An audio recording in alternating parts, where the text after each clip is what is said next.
The Janesville League is pleased to co-host this event with our Rock County Clerk, Lori Stotler, and she will introduce our presenters, and then Carol Tidwell, who is a League member, will lay out some of the guidelines so our evening goes smoothly and you get your questions answered.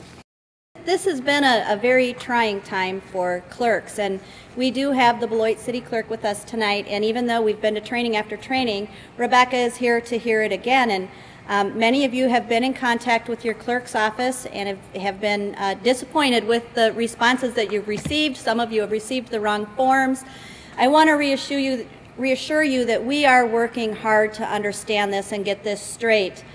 This is coming at us hard and fast, and there are a lot of other things besides voter ID that is being played out in this. And just today, more was happening up in Madison with we thought that we could now accept, and we were changing our trainings that we could accept technical college IDs, and now we just don't know. So there is a lot that us clerks are trying to figure out. Be patient with us. Stay tuned. What you hear tonight could change a little bit as we go along. I will be using my website. The GAB has a wonderful website that I will be pointing to resources, and we have very tuned in representatives on both sides of the party here in Rock County. So we have those blessings going for us. And another blessing that we have are David and Katie tonight. We have got the cream of the crop. And I won't tell Ross that because Ross gets his feelings hurt. But the GAB has a great speakers bureau, and they have a great group of folks that are coming out, and you're really going to enjoy how the training is delivered by David Brueger and Katie Mueller. David and I spent 10 days together doing federal election certification, and are moving towards some federal certifications, and got to know each other a little bit. And he is an attorney, and so he has a little bit of a legal beagle hat, and Katie is a specialist in detail, and so you guys are really going to like the people that we have here tonight. They have a host of other people that you can call up there, and I don't know if they love it or not, but I give out the number freely, 608-266-8005. Should you have other questions, they have a help desk that is really great. So we're going to get through this, folks. We are going to get people to the polls. Yep. Senator Cullen was right. We're going to get people that show up on February, and they're going to be like, this is the first time I've heard about this. And then we're going to wonder what rock they crawled out of. But some people just don't pay attention until it affects them. And so what you're taking with you tonight, please stay current on so that we can get right up to that point. So thanks for having me, and I look forward to helping get through this.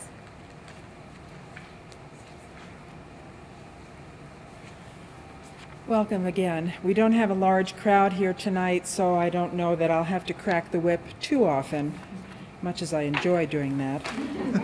Our guidelines for tonight, we're going from 6:30 to 8:30, and our wonderful presenters have said that they're just going home afterward, but that's important. So, as Kay said, we respect everyone's opinions, but we're not here tonight to discuss the merits of the law, nor do we want to take questions on that.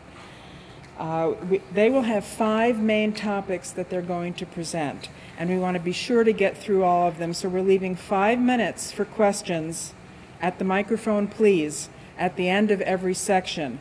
If we do that well, we'll have a good bit of time left at the end to have more general questions, perhaps, or longer questions. So with that, I have to go find my whip, and I'll turn it over to the folks from GAB. Thank you. All right. Well, my name's David Brueger, and as was said before, I'm an election specialist with the Government Accountability Board. For those of you who don't know who we are, because the name is not as descriptive as it could be, we used to be called the State Elections Board. We run elections at the state level. We coordinate elections. Your local municipal and county clerks do a lot of the heavy lifting for us, and we thank them for that. But we like to think that we are doing our best to provide the same training and the same information so that from Superior to Kenosha, everybody is getting the same information, everyone's using the same rules. And when you're facing a law like the voter photo ID law, That's a new implementation for everyone across the state. Biggest change since extending the right of suffrage. It takes a lot of work to bring everyone up to speed on our new procedures. So that's where the GAB is really supposed to shine and step in, is to make sure that everyone's getting that same message. As the League has already said, we're not here tonight to discuss the merits of the bill. And that's because the Government Accountability Board is a nonpartisan organization. We, unlike a lot of state election officers, are nonpartisan.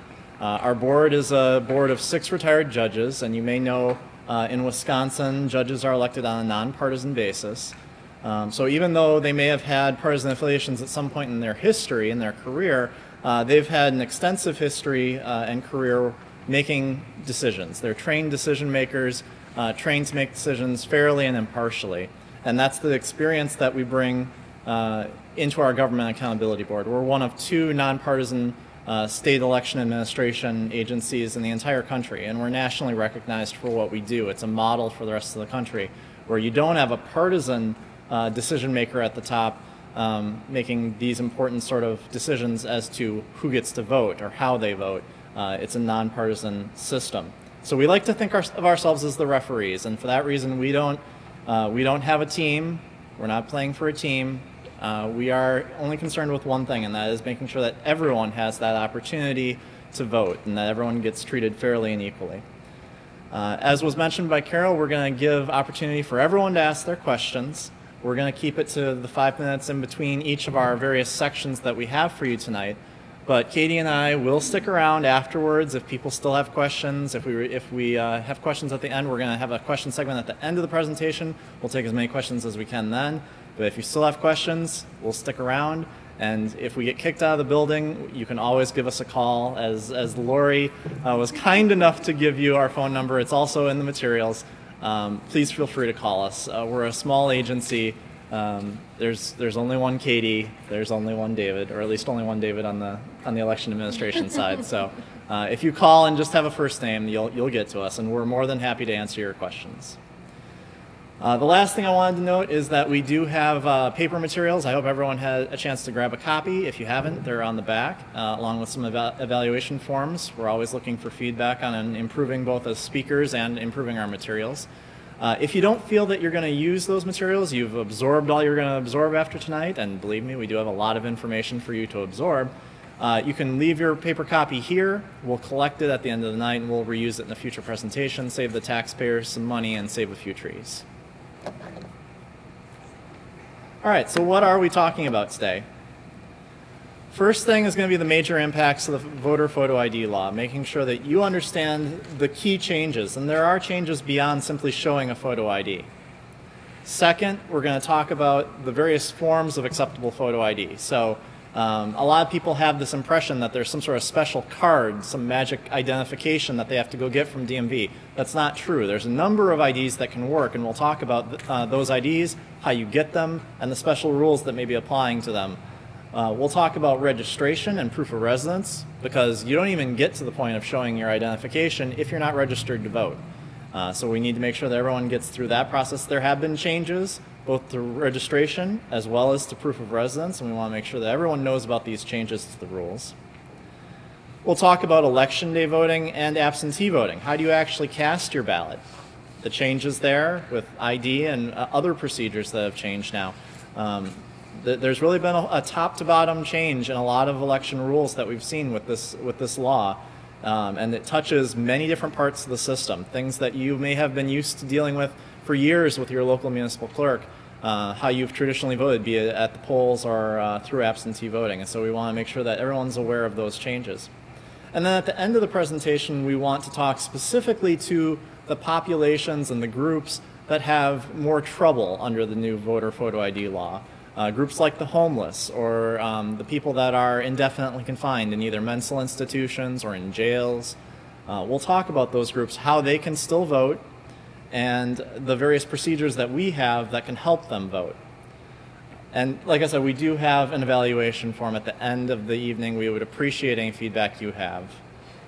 Lord knows we'll be doing this all through 2012, so plenty of time to improve. So, major impacts. What really has changed? Everybody's probably heard you have to show photo identification now. Photo identification is required before you receive your ballot for most individuals, and we'll talk about the exceptions that do apply. So that is the main change that everyone has heard of. What are some of the other changes? For registration, a really fundamental change has gone in that extends the residency period that we used to have here in Wisconsin. It used to be 10 days you had to spend in a particular ward or district in order to call yourself a resident for voting purposes. That's now 28 days. We've nearly tripled it. And that's going to catch a lot of people that may be in more transient situations, be it the homeless or maybe college students who have recently moved into the community. They can get caught in this extended residency period. And there are rules now about, and there always have been, I should say, about where you vote. Just because you're not qualified in one area, you are qualified somewhere else. You're always a qualified elector somewhere. Proof of residence changes. Another change to registration. We've seen a narrowing of the opportunity to register to vote with the elimination of the statewide registration deputy program.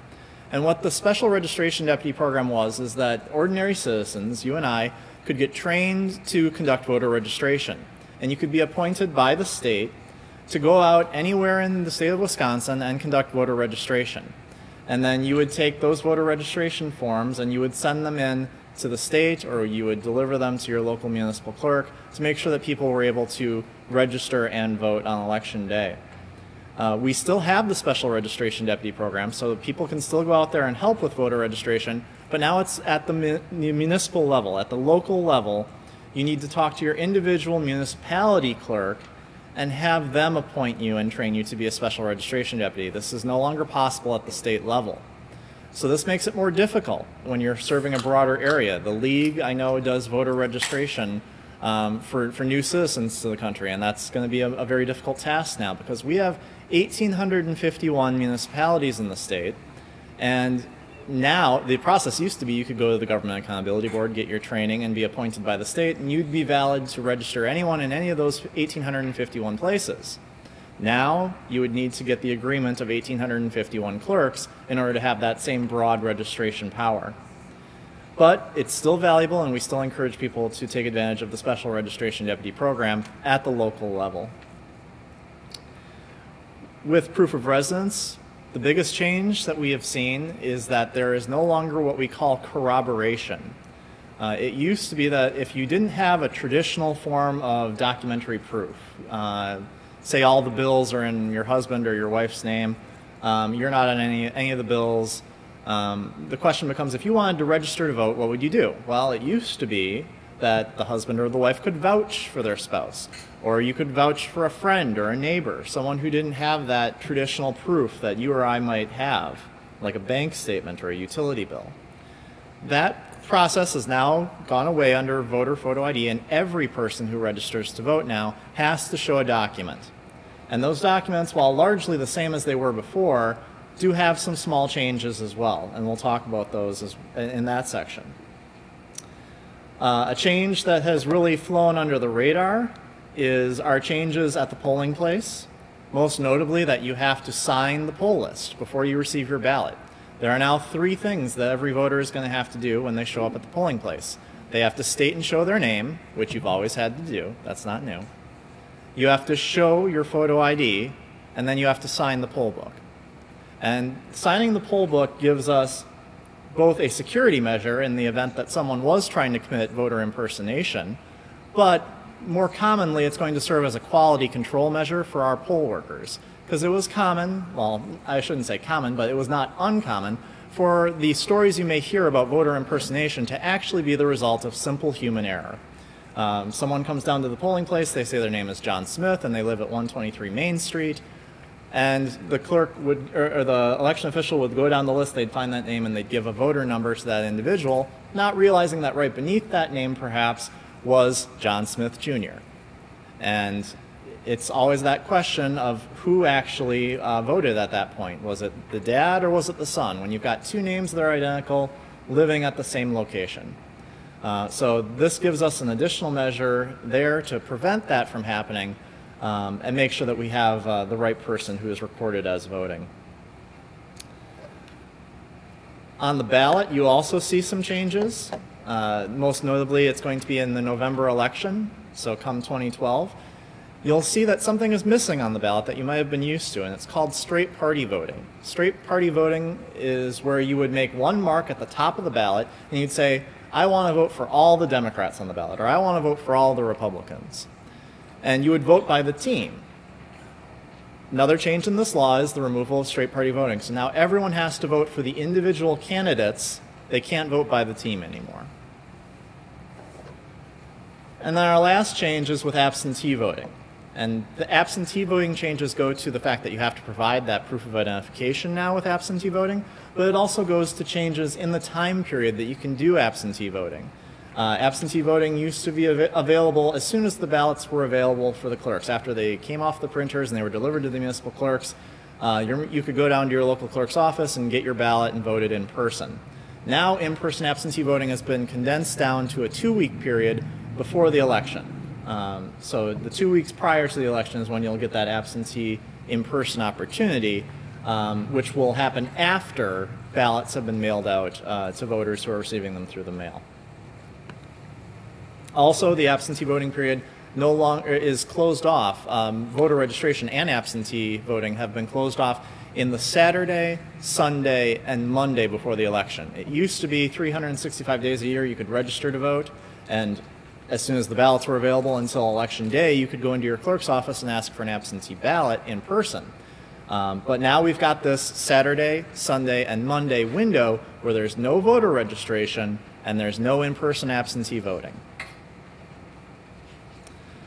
All right, so this is where we could stop and ask questions, but we're still early on. Does anyone have any questions? Otherwise, I'll turn it over to Katie and we'll start talking about, okay. We do have a microphone up here, I think, that we want to have people come and ask their questions at.